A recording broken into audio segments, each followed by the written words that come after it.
season 19 of The Real Housewives of Orange County. Coming into this season, what was the vibe, the feeling for you of how this was gonna go? I have to say, ever since I came back to the show, I felt like every year someone just wants to tell stories about me. There's just lies every year, and it's very difficult and very frustrating to deal with that. And this year I thought, you know what? Well, there's nothing I can do about it, so it is what it is, and we'll just see what happens. And then coming out of it, what is the feeling? Oh, I thought that was very refreshing. We start the season with everyone kind of asking the question that you presented at Reunion, which is, can this group trust Katie? What did you hope to see or need to see from her at the start of filming to move forward? You know, well, here's the thing. Like, I really wanted Katie to score. I really did. I was hoping for Katie is that she could, figure herself out and figure out where she is in the group and realize she just has to be her. But maybe that was part of the problem. I did some and I regret doing it. She has offered a lot of apologies, a lot of attempts to move forward. Yeah. Why were those not good enough for the group to accept and move forward with her? I think it's all dependent on what the offense is, right? I mean, the paparazzi stuff is silly. It's annoying, but it's silly. It's not life-ruining. No, and it doesn't involve children. But when you listen to Katie's side of it, she felt like she had been wronged as well, but is that okay to retaliate like that? None of it's good. We know we are building to this big polygraph test moment. There's a snake in this group. No one likes a liar. She's not telling the truth. The truth always comes to light. What was the feeling you walked away with that day after seeing where it all landed? Well, without giving away too much, I would say that I was unsatisfied at the end of it. Okay. You had questions left to... I have questions, and I think people needed to say things that weren't said. What is your feeling about Katie today, all these months later? I'm confused by Katie. I thought that she was making an effort. I thought that, we were going in the right direction. And I was really trying to give her grace. And, things didn't go that way. And when we have people come into our group that want to treat it like a game of Survivor and alliances and, trying to do things on the side and all this, it leaves a bad taste in people's mouths. The audience so far, the majority seems to be behind Katie, feeling like this is a gang up on her. Even the thought of why can't this group of women accept a woman of color in their circle has come up online. What is your response to that conversation, that it's a gang up and maybe there's some, racial undertone thing going on? Well, I mean, that's completely untrue. And, I heard someone saying we're bullies and we're attacking Katie. I didn't know Katie, and she came in with a lot to say about me. And even still, I tried to give her grace this season. But the problem is, you can't change someone. Well, we go from the revelation of all this podcast drama with Emily to the gallery shoot drama with Shannon. Last year, she recorded you at the gallery shoot and then sent the video to Alexis. No one was So yelling. this is what I'm talking No one about. was yelling. What? There is no video that I recorded of Shannon. I recorded on a voice note and sent it to Matt. Katie is maintaining, at least from what we've seen so far, that she didn't share that recording with anyone. I mean, she clearly shared it with people. And the hard thing with Katie is that she's her convictions. She is so strong in her convictions. This did not happen. I did not do this. And you want to believe her. But then, you saw last week that, she was very strong in her convictions. I didn't call that blogger. I don't even know how to do that. And then went to Tamra's house and said, oh, right, I did do that. Well, it's a lot of semantics, right? It wasn't a video, it was an audio recording. It wasn't a phone call, it was over Instagram. Yeah, all those things. And, to go back just for 1 second, when you were saying that, it feels like a gang up on Katie, I think it's really important. Everyone wanted to like Katie. Yeah. unfortunate thing is that Katie brought this on herself. She created these problems. Trust me, no one wanted these problems. No one wants to be lied about. No one wants to be talked about to bloggers. No one wants to be recorded. The Katie Shannon tension, I think it's a boiling point at your birthday party. Yes. What you did is illegal. Okay, Shannon, because it's all my fault. How does Shannon telling Katie we're done set in motion what's coming next? Yeah, it's not good. No, it's not good. We know Katie ultimately skipped the Amsterdam trip, which is where you end the season. Do you think there is a place for her in this group moving forward? You know, you never know. You just never know. I mean, there have been times where I have thought, oh, those two will never speak again. And then all of a sudden, they're my best friend, or whatever. I don't know. She appears to be friendly with Tamra. Mm-hmm. She sent her flowers at Watch Women's Live. Does that surprise you in any way? No. No. Why not? Because the start of the season does not seem like that's where we're gonna be. Yeah, nothing surprises me, quite frankly. It seems like there will be a lot to discuss at reunion. What would your number one question for Katie be? Ooh, that's a tough one. There's so many. I think just why? That's why. Why? This season is also reading a little like deja vu from last year. You caught between a returning legacy cast member and someone who's been on the show for a minute. Everyone has done things that other people agree are not okay. It's time to move on. I don't talk about you. Okay. How do you think Gretchen handled her return? Well, I thought she did great. I thought she was strong, and I was excited that she was coming back. I think she's good to add into the mix. It was interesting. How would you rate how she handled the Tamra of it all?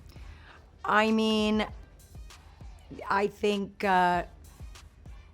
it's tough to answer that question. There was a lot happened this season. There's a lot to see. This isn't,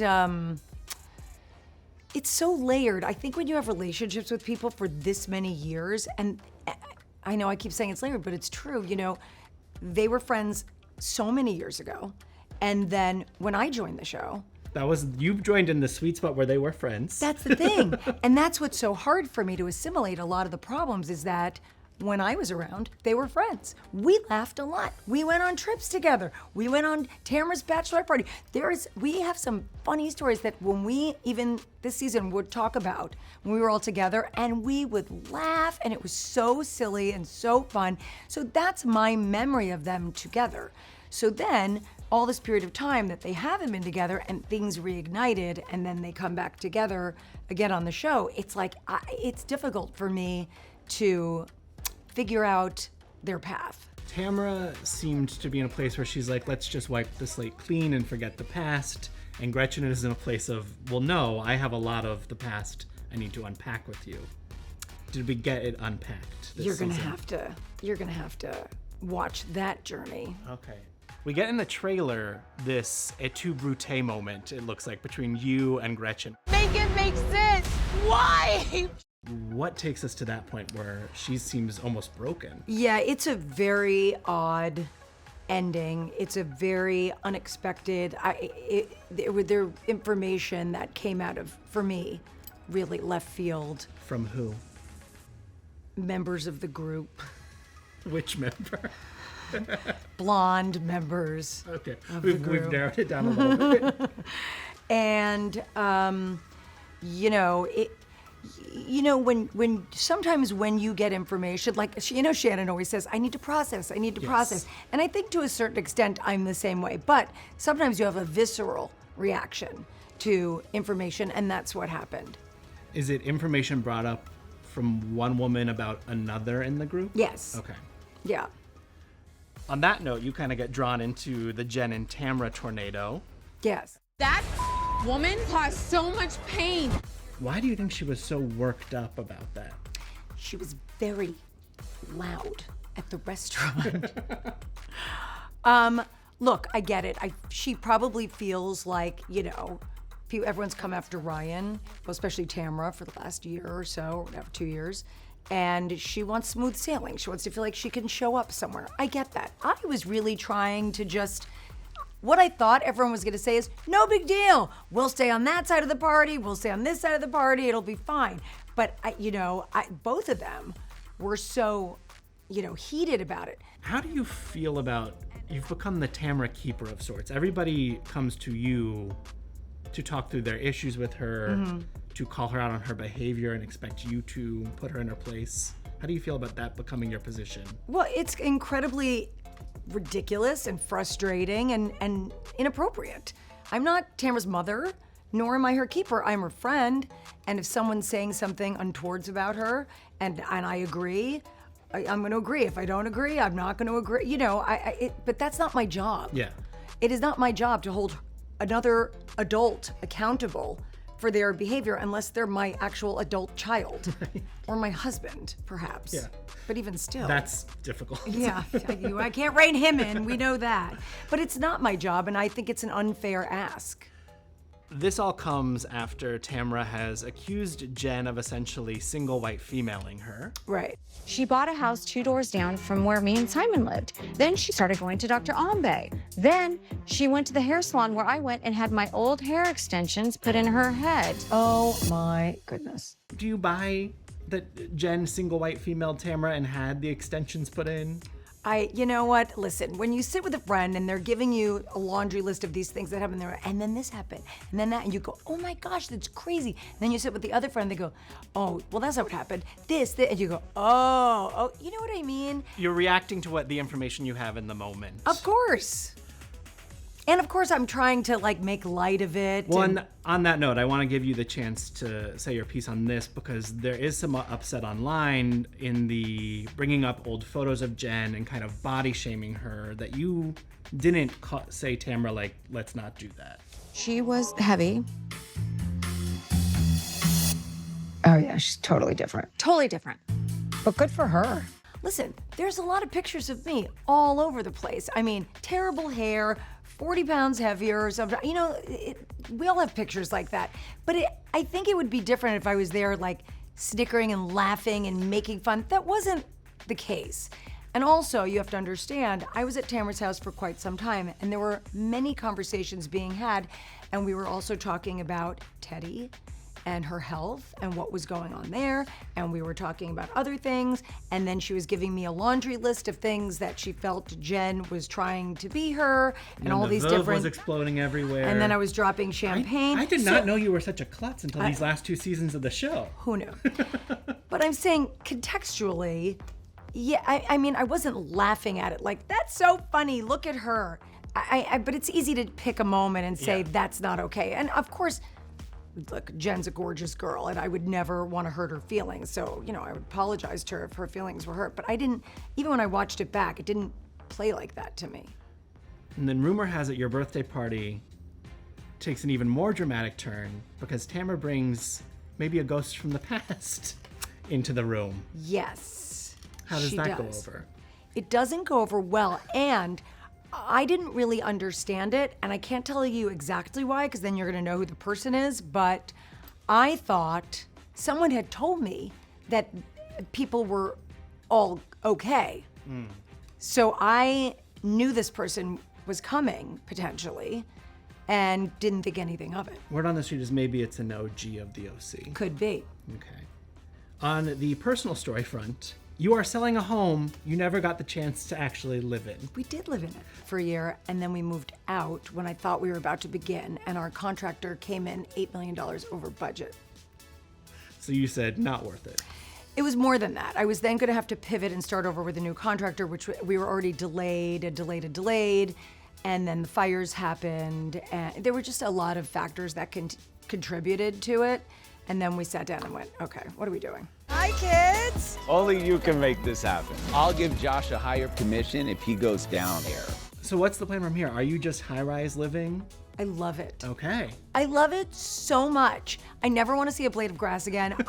It is so great. It's like being it's the best of both worlds. I feel like I'm in Manhattan, but I'm in LA. Right. It's great. Now, living in LA, you're not far from OC, but you are not in OC. Right. Is there a thought of Well, if we're gonna be in LA the full time, does being a housewife of Orange County make sense for me? I mean, I say yes. My friends are there. We go back and forth. Terry's mom lives there. You know.